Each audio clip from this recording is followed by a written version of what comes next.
So hey everyone, welcome back to my channel. As I promised कि हम series चला रहे हैं, तो इस वीडियो में हम ब्लॉक 5 को डिस्कस करेंगे। मिडिल मार्च जॉर्ज एलियट की नावल है। बहुत ही इंटरेस्टिंग सी नावल है और इजी भी है, क्योंकि एलियट की लैंग्वेज ऐसी नहीं है कि बहुत ज़्यादा हार्ड होती है।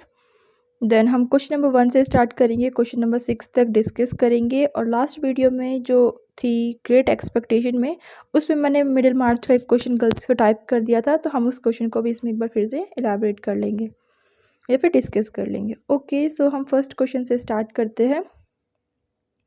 What do you think are the main themes of Middlemarch? Discuss the reference to the characters in the novel.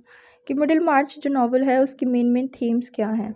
अब आपने जब नावल पढ़ी थी तो आपने देखा होगा कि जो रिफॉर्म है, जैसे कि जो कैरेक्टर है वो बहुत ज़्यादा अपने आप को बिज़ी रखती है ये सोचने में कि उसे कुछ रिफॉर्म करना चाहिए, जो पेजेंट्स हैं उनके लिए कुछ करना चाहिए। कॉटेज का थीम दिखा रखा है कि कॉटेज को बिल्डअप किया जा रहा है, या फिर कॉटेज को बनाना चाहिए, या फिर सोसाइटी में कैसे रिफॉर्म होना चाहिए। या फिर आप देखेंगे कि इसमें थीम दे रखा है मेडिकल का, कि जो मेडिकल साइंस है वो लोगों को इतना समझ में नहीं आती है। नया हॉस्पिटल खोला जाता है बट लोग उसे एनकरेज नहीं करते हैं, उसे डिस्करेज कर देते हैं। एंड देन इसमें और भी थीम्स हैं, जैसे कि सोसाइटी का है, क्लास का है, तो आप उन सब चीज़ों को इसमें दिखा सकते हैं with the reference of characters. जैसे कि हर एक जो कैरेक्टर है वो अलग अलग जो प्रोफेशन है उनके, उन सब चीज़ों को चुनता है, तो वो एक थीम हो गई इसकी। जैसे कि कोई रिफॉर्म को चुन रहा है, कोई साइंस को चुन रहा है, मतलब कि मेडिकल को चूज़ कर रहा है। तो हर एक जो कैरेक्टर है वो कुछ ना कुछ नया करना चाहता है, तो वो जो चीज़ें हैं वो एक थीम बन जाती हैं। देन क्वेश्चन नंबर 2 है, how does the community operates as a moral voice in Middlemarch? जो कम्युनिटी है वो कैसे एक मोरल वॉइस की तरह वर्क करती है मिडिल मार्च के अंदर। अगर आप इसमें देखेंगे नावल में, तो मिडिल मार्च जो नावल है उसमें आपने देखा है कि जो कम्युनिटी है वो कैसे वर्क कर रही है, लोग कैसे अपने मोरल्स को शो कर रहे हैं, वो सब चीज़ें आपको देनी है। क्वेश्चन नंबर जो 3 है, bring out the major themes.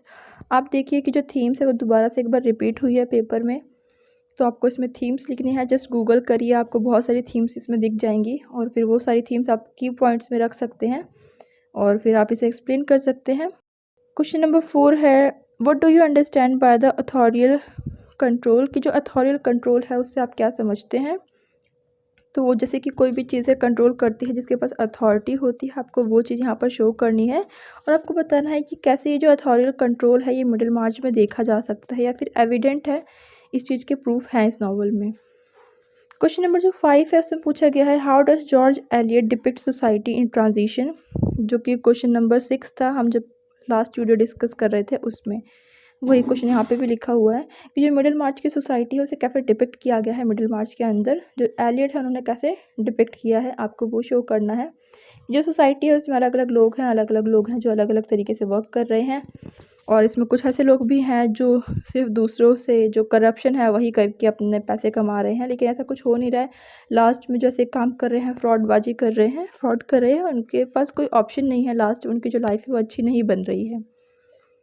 Question number 6 पूछा गया है, right briefly on the social and gender concern. कि सोशल और जेंडर जो कंसर्न है आपको वो शो करना है मिडिल मार्च के अंदर।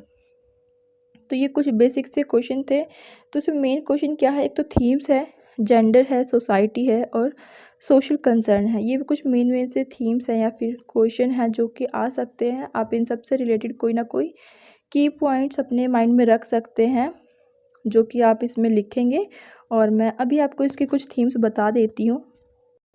तो मिडिल मार्च के जो मेन थीम्स है उसमें आप एम्बिशन एंड डिसअपॉइंटमेंट लिख सकते हैं, कि कैसे वो जो पर्सन है, जो कैरेक्टर है, मेल कैरेक्टर है, वो अपने एक ही माइथोलॉजी टू ऑल कीज़, अ की टू ऑल माइथोलॉजीज़ पे वर्क कर रहा है, और कम्युनिटी एंड क्लास के ऊपर, प्रोग्रेस एंड रिफॉर्म के ऊपर, मनी एंड ग्रीड के ऊपर। तो ये कुछ ऐसे मेन थीम है जो आप कर सकते हैं।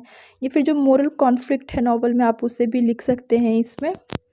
वन मोर थिंग, अगर आप ये वाला क्वेश्चन अटैम्प्ट करते हैं मिडिल मार्च से रिलेटेड, तो एक गुड पॉइंट ये है कि आप जब आंसर स्टार्ट करते हैं, जब आपको लिखना होता है नावल किसने लिखी है, उस टाइम पर आप जॉर्ज एलियट की जगह मैरी का नाम भी लिख सकते हैं, क्योंकि आपको पता है कि जॉर्ज एलियट उनका रियल नेम नहीं था, उन्होंने एक पेन नेम अडॉप्ट किया था।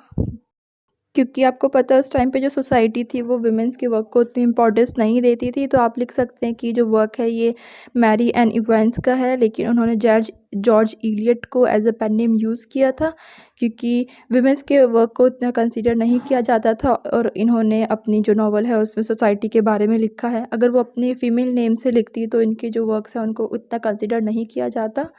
लेकिन जब उन्होंने जॉर्ज एलियट नाम से पब्लिश करवाई तो लोगों ने उनकी बुक्स को पढ़ा, उनके वर्क को पढ़ा एंड देन सोसाइटी में जो भी चीज़ें हो रही हैं, क्लास है, जेंडर है या फिर सोशल कंसर्न है, उन सब चीज़ों को एक बार एटलीस्ट एक बार कंसर्न किया, माइंड किया। ये कुछ बेसिक से की पॉइंट्स थे and I will see you in a next video. जो नेक्स्ट वीडियो होगी वो नेक्स्ट ब्लॉग्स पर होगी और थोड़ी देर में मैं एक गेस्ट पेपर भी अपलोड करूँगी, जो कि सारी वीडियोस को अपलोड करने के बाद मैं एक आइडिया ले रही हूँ कि लास्ट 6 ईयर से मैं जितने भी क्वेश्चंस कर रही हूँ हर ब्लॉक में 6-6 क्वेश्चन, उनमें से जो सबसे इम्पॉर्टेंट लग रहा है या फिर जब बार बार रिपीट हो रहा है उनको लेकर एक गेस्ट पेपर बनाऊँगी। तो आप तब तक इन सभी यूनिट्स को कंप्लीट कर लीजिए and I will see you in the guess paper video. Till then take care, bye bye and also good luck for your preparation and exams as well. Bye bye.